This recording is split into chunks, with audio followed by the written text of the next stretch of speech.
የ2018 ዓመተ ምህረት የኢንትራንስ ፈተና ውጤት የፊታችን ሰኞ ነሐሴ 18 ቀን እንደሚገለጽ የትምህርት ሚኒስተር ፕሮፌሰር ብርሃኑ ነጋ በዛሬው መግለጫቸው አመላክተዋል።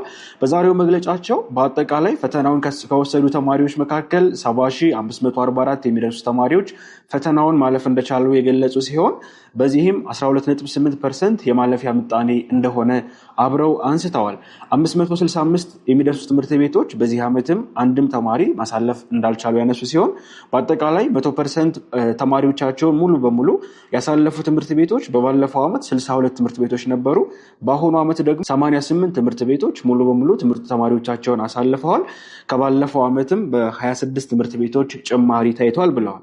በፈተና አሰጣጥ ዘዴ ስንመለከተው በኦንላይን የተፈተኑ 18.37% ተማሪዎች አልፈዋል። በወረቀት የተፈተኑ ደግሞ 4.2% ተማሪዎች አልፈዋል። በክልሎች ደረጃ በተቀመጠው ማለፊያ ምጣኔ ልክ እንደባለፈው ዓመት አዲስ አበባ፣ ሐረሪና አማራ ክልል ከፍተኛ ተማሪዎችን በፐርሰንቴጅ በማሳለፍ ተቀምጠዋል። ከፍተኛ ውጤት ያስመዘገቡ ተማሪዎችን ስንመለከት በተፈጥሮ ሳይንስ ወንድ 591 ከ600 ከኦዳ አዳሪ ትምህርት ቤት፣ አሁንም በተፈጥሮ ሳይንስ ሴት ከአገው ምድር እንጅባራ ትምህርት ቤት 583 ከ600።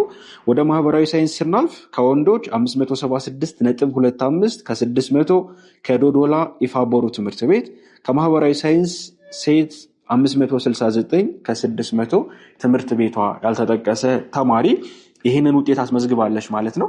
በአጠቃላይ የማለፊያ ምጣኔው ከባለፈው ዓመት በተወሰነ መልኩ የተሻሻለ መሆኑን የትምህርት ሚኒስትሩ ጨምረው ገልጸዋል። ተማሪዎች ውጤታቸውን መቼ ጀምሮ መመልከት ይችላሉ ለሚለው ሰኞ ከሰዓት ወይም ደግሞ ማክሰኞ ጠዋት ጀምሮ ውጤታቸው አቬሌብል እንደሚሆን የትምህርት ሚኒስትሩ ገልጸዋል።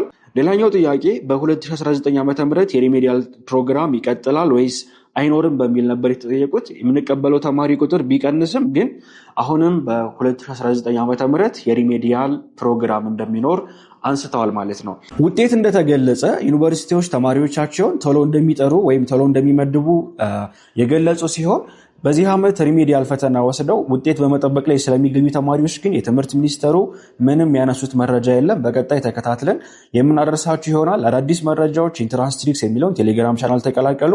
ውጤት ሲለቀቅ ደግሞ የሪሜዲያልም ሆነ የኢንትራንስ ውጤት ሲገለጽ በቴሌግራም ቦት በኩል መመልከት ትችላላችሁ።